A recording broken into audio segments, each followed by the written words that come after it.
Welcome to A Life to Thrive, 21 Tools to Pursue Your Passions Fiercely and Confidently. I'm your host, Mihaela Dorina, and today I have the pleasure of speaking with Jonita D'souza. Jonita, welcome, and thank you so much for being with us.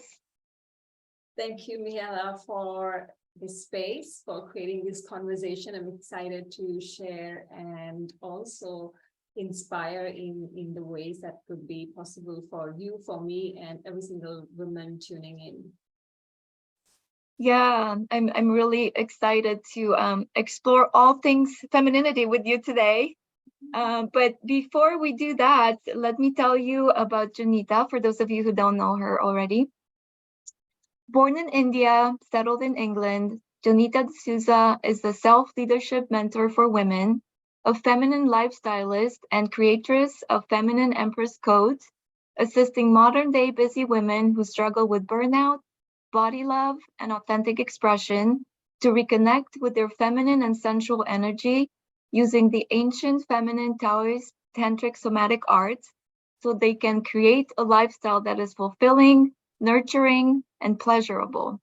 Jonita is also a certified life coach, NLP practitioner, master hypnotherapist, and combines the teachings of Indian feminine mysticism and shamanism in her work, facilitating monthly moon circles, online workshops, and secret feminine retreats. So we've been exploring things that hold us back from living fully expressed in this interview series, and also our passions and how we connect with our passions and desires. Jonita, I would love if you could start us off by sharing a little bit about what makes you passionate about the work that you do.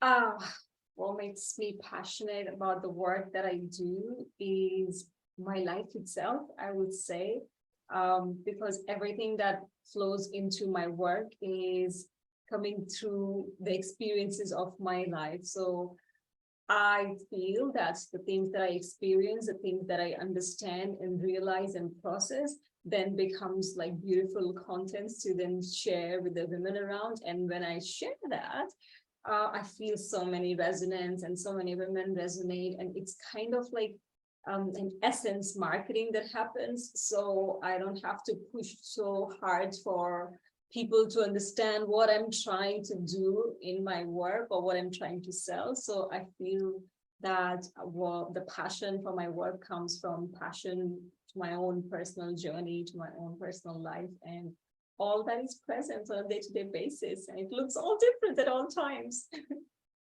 Yeah, I mean, I can totally feel that in all my interactions with you. You totally embody what you teach, and I would love to dive deep into that because yeah, and maybe we could start with having you define like what is feminine energy? How do you define it? Because I find that different people it means different things to people. So for the sake of this conversation, if you could share like what is your definition of feminine energy, feminine power? Yeah, so feminine energy, it's a very spoken about terminology these days. When I started this word was not as popular as it is, and what I realized at the time was that there was a lot of misunderstanding about by the society for many years around the word feminine. Feminine was considered, or still is at times considered, as weak or less than, or pink nails and high heels and sexy. So that has been the definition of feminine, unfortunately, for a really long time. And when you Google a feminine woman, that's what you see. Those are the examples that are available to us. And no wonder we women, strive so hard to look like that feminine version, right? And even though when it doesn't feel good. So in my journey, I understood that the feminine energy is the feminine power, the feminine essence. It's not what I show out to the world as a woman. Yes, it's part of it, but then there are a lot of intrinsic nature, which is innate to us women. and it is all about how I live my life. So feminine energy pretty much is about giving importance to creativity, emotional intimacy, playfulness, value-based growth. So for a woman, a feminine energy or feminine power is activated when we make certain physical, and not just physical, energetic, and emotional shifts in our lifestyle, so that the moments of our lives become nurturing and fulfilling to us. So it's not just the physical attribution. Yes, it is about adoration and adornment, like the goddesses. It's all about looking good, but it's more than that. There's the energetic aspect, there's the emotional aspect. When we combine these three and concentrate it to make our lives, moments of lives, fulfilling to us, that's when we are talking about the feminine energy, the feminine power, the feminine essence. And it comes naturally to us women. It is innate to women, people born in women's bodies. Feminine energy comes very easily. And to most people, feminine energy comes very easily, although that's not what we've been taught. Absolutely. Yeah. And I feel like I want to jump in with this question. I was going to wait until later, but what do you see either in your life or your work with clients? What do you see as being the cost of us women not operating in our feminine energy?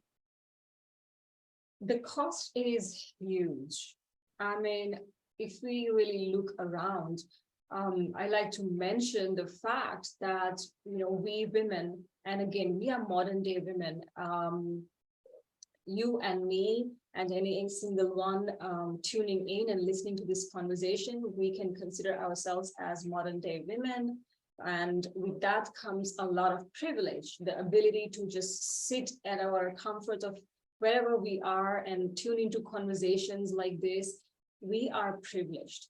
And we are at a point in history where we women have a lot of opportunity. We women have a lot of say. We women have a lot of doors opening. Yet we are the most depressed. We are most unfulfilled. We are the most lost, confused. And we are the most stressed out, overworked, burnt out in the entire history of womanhood. So there's something wrong here. If we've got this platform available where there is resources, there is support, there are doors opening, more and more role models are appearing, which did not occur some time ago, almost a decade ago. So what is happening to us? And the cost is this innate sense of unfulfillment that we feel. We may be successful, we may have a really good relationship, we may have a really good job, we may have the money, but when we go to bed, we feel like, is that it? Or why does it feel so mundane? There is a sense of unfulfillment, there's a sense of discontent. That's one thing which we can analyze and see that's costing us if we are away from our feminine energy. But on the other hand, our bodies, our disconnection from our bodies is a huge, huge, huge cost. I mean, media is making billions of dollars on it, on our disconnection. Seriously, we are really making some people very rich by not being in our bodies.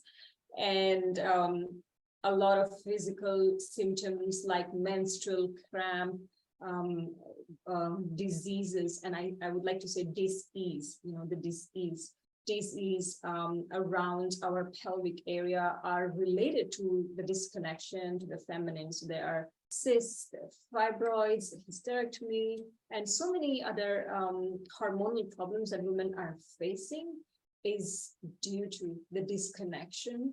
We feel that it just happens because I'm stressed out in life. We feel that I just got it out of nowhere, but that's not it. It all comes from the disconnection to the feminine energy inside of us. Yeah, that makes a lot of sense. I'm still learning, about just to be in my feminine energy, and after living most of my life out of masculine energy and feeling exhausted. So I'm wondering if you can speak about the your work, and just the tantric wisdom that you bring into your work. If you can share that with us. Yes. What I like to say is that there is a lot of misconception also around the word Tantra, specifically in the West. And it's really interesting because I came across this concept when I was in the West. So I'm born in India, but I spent my adult life in London, UK. So when the awakening happened in my life, I was in London and I was exploring different facets of the divine feminine and the spiritual, esoteric spiritual realm. And it all brought me back to my roots, my Indian roots, and which felt like a whole circle anyways. And so I learned Tantra in the Western world, where I realized that a lot of focus was given into sexuality, pleasure. Tantra was related to hot sex and multiple orgasms and crazy Kama Sutra positions and all of that. And or getting high on some mind-altering meditations and things like that. When I got to India and I started learning and enhancing my learnings from the mystics here, I understood a totally different version of Tantra, which kind of makes much more sense with the feminine, because Tantra in its all aspect, in its foundational aspect, means to weave. So Tantra means to weave, to become one with life. So Tantra means to weave together all aspects of your being with all that is around you, to help expand your consciousness. So it's about weaving your inner world with your outer world. And that's the foundational definition of Tantra. It's like a spiritual science. And so the sexuality part of it is literally like less than 10%. The rest is us first understanding our inner world and then relating the outer world with our inner world. And how do we do the dance of life then? That's what Tantra is. And I think for many of us women, to go on this journey, tantric journey, requires to connect with our feminine, connect with our inner world, inner being. And in doing so, whenever we do that, or whenever we begin to do that, we are met with a lot of resistance, but also we are met with mostly our dark feminine. And it's funny because we were talking about this topic, and it's inevitable for women to meet their dark feminine when they start doing the feminine work, because it is an aspect of the feminine which has been kind of demonized in a way. We women, we feel angry and we feel confused and we feel lost. And we have this whole variety of emotions that we jump from, every 2 minutes. So according to Ayurvedic science, a woman's emotions change every 2.5 minutes. So that's a lot to handle. So don't be surprised. And of course, we are not surprised when we are, really happy. And then 2 minutes later, we are upset or angry. And then 2 minutes later, we're doing something else. And, we can be all over the place in one day.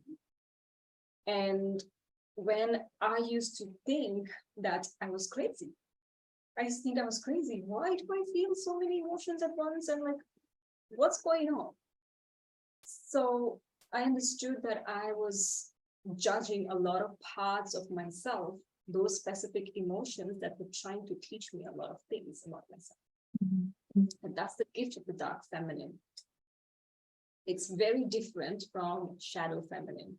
A lot of women confuse the dark feminine with the shadow feminine. The shadow feminine is the toxic feminine.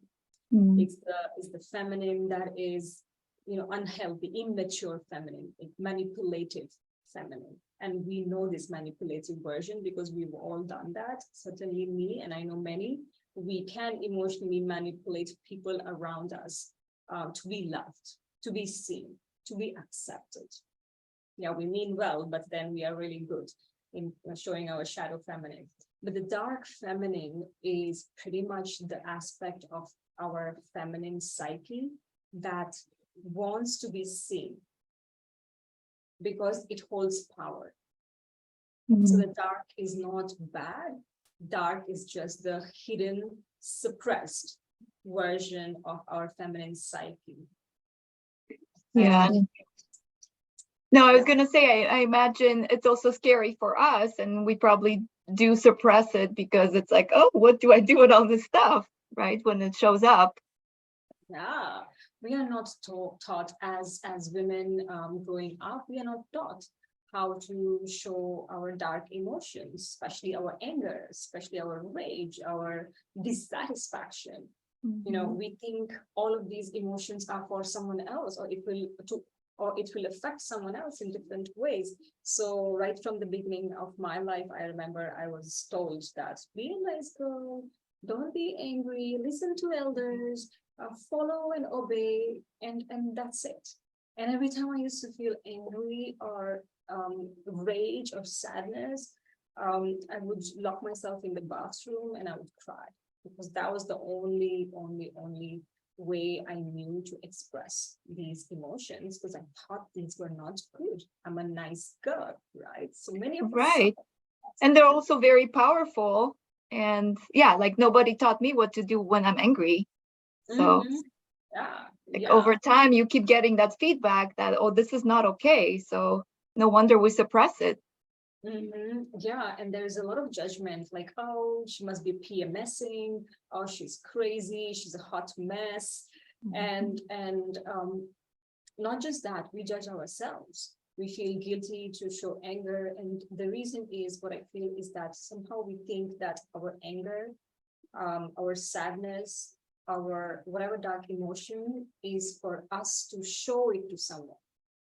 A huge realization for me was these emotions are mine for me, not for me to inflict it on others.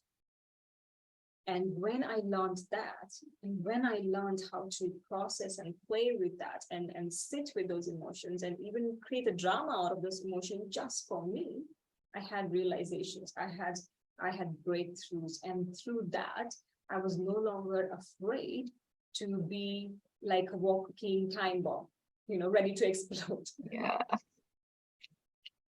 Yeah, because it's also about safe expression and learning how, like you said, you either you have a choice to do that with yourself, or if it's dissatisfaction with someone's actions or behavior, you express it in a safe way. But that's really important to do.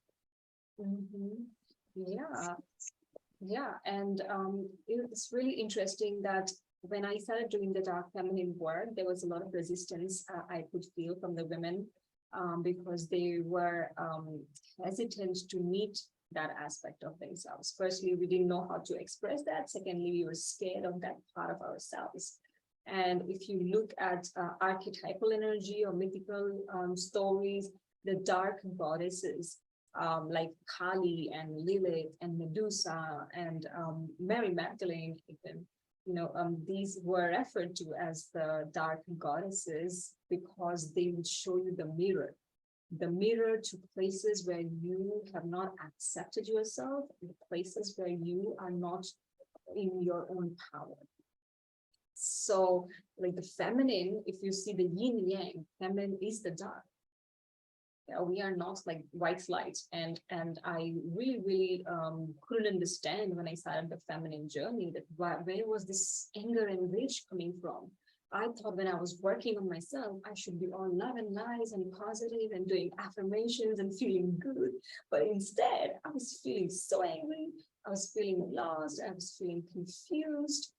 And I was feeling like I was crazy until my teacher, she got me down and she explained that, hey, when you start the feminine work, be prepared to meet with a lot of anger, a lot of sadness, because we haven't shown that ever before in a holistic way. Yeah, and I love that way of looking at life in general. I think, life is equal parts joy, happiness, happy events, and sorrow and loss, and it's just, that's it. All of it is part of life. Yeah, exactly. And when you look at the ancient traditions, the dark was revered. Dark was a very important time. Even these days, when you see people working with moon cycles, we talk mostly about the new moons and the full moons. However, once again, in the tantric wisdom, a lot of importance is given to the dark moon times, which is like a couple of days before the new moon, when it is dark. And this is the time where all of our emotions are heightened and everything is surfacing. So instead of numbing ourselves and binging on Netflix or reaching out for alcohol or whatever to not feel everything, it is a time for us to feel our darkness and see and not to run away, and see if we can create this this dance with our darkness, because our darkness is not going to consume us. It's going to only reveal to us what is required. And the thing I've noticed with my clients is that we don't want to listen to our dark feminine, because she tells us to make really radical changes in our lives, which we know we have to, but we've been resisting, right? Absolutely. Yeah. So, Jonita, I know you have a practice that you wanted to share with us today. Do you want to lead us into it? Yeah. So, in Tantra, what they say is that a woman's body has 3 positive polarities.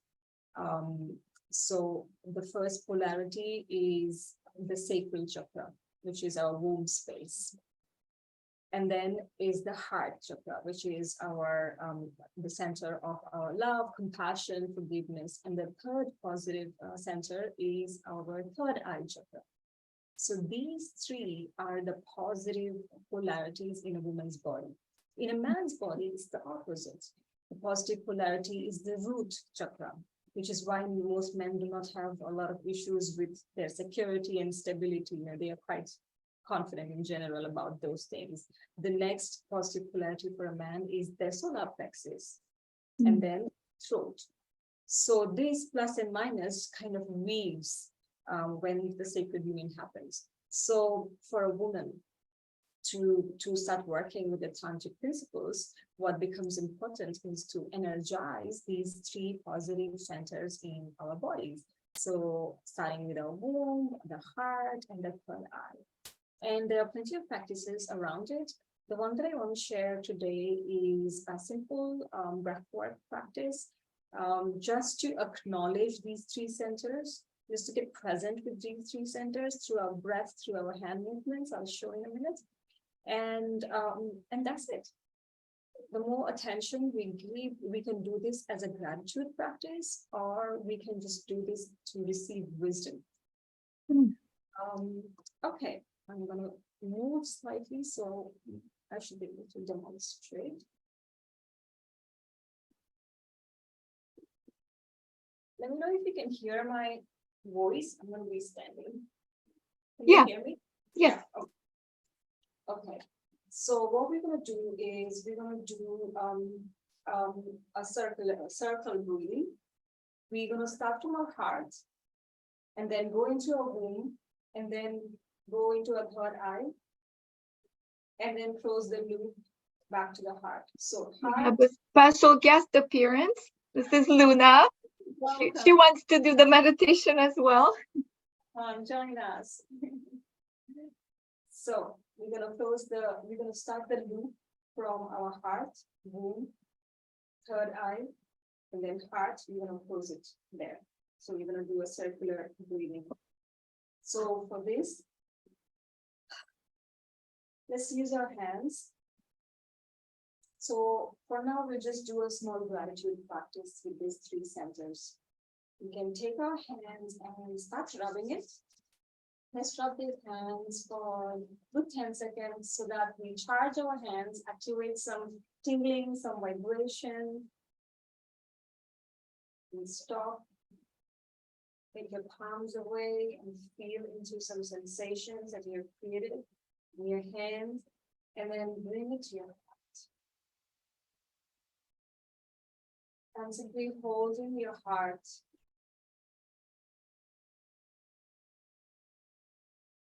And bringing your attention to your heart chakra.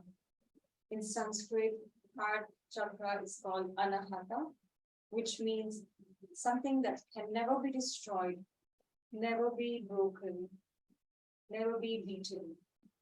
And that's the true nature of our heart. So just feeling into our heart space, feeling into our innate capacity to love, forgive.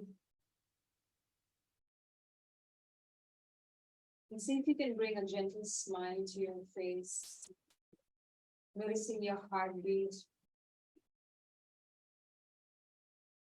In this moment, you can either bless your heart for the gift of love, compassion, forgiveness, or you can simply say words of gratitude. You can feel into the gratitude for giving you this gift of life, your heart. So a gentle smile to your face. And now let's take a deep breath in, into our hearts. Hold it. Hold the breath into the heart. And move our hands right now in a downward triangle. You can look at me at this point. And this downward triangle, with an exhale, you're going to sweep it to your womb. So breathing out, sweeping the hands to your womb space, holding your womb space. So your womb space is the one below your navel, sacral chakra, the center of feminine power, wisdom, passion, desire, creativity. Feel into the blessing of having this available to you. Feel into the gratitude.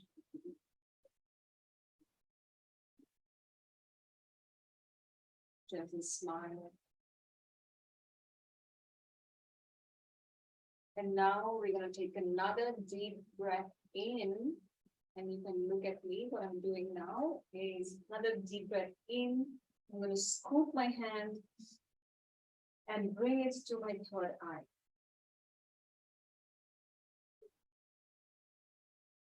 So that my thumbs are touching my third eye. And we're holding the breath. So breath in, holding the breath. Focusing on our third eye of connection to the divine. Trusting that we have all that it takes. We're always supported, guided. And sending some smile to that place. And now with exhale, bringing your hand back to your heart.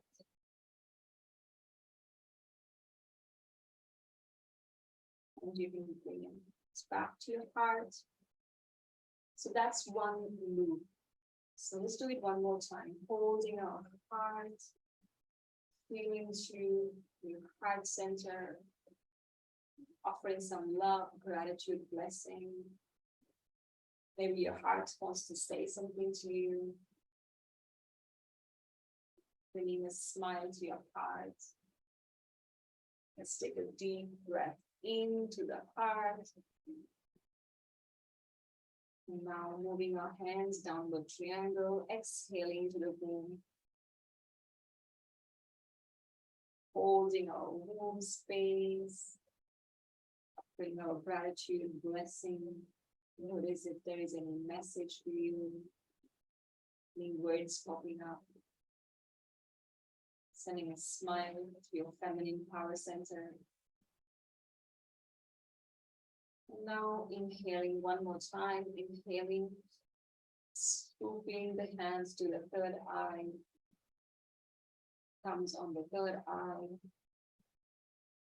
Gently smile, trusting that we are always supported, guided by the divine within, around.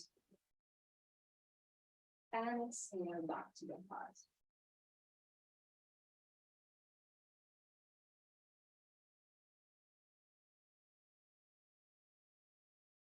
So that's a very simple practice that you can do. And you can do it with music. You can even do it lying down. Sometimes when you wake up, just connect with these three centers of your body through your touch, your breath. Bring your intention, send smile to your heart, to your womb. You can, many of my clients like to start their days this way. So you wake up and you just feel into your heart, feel into your womb.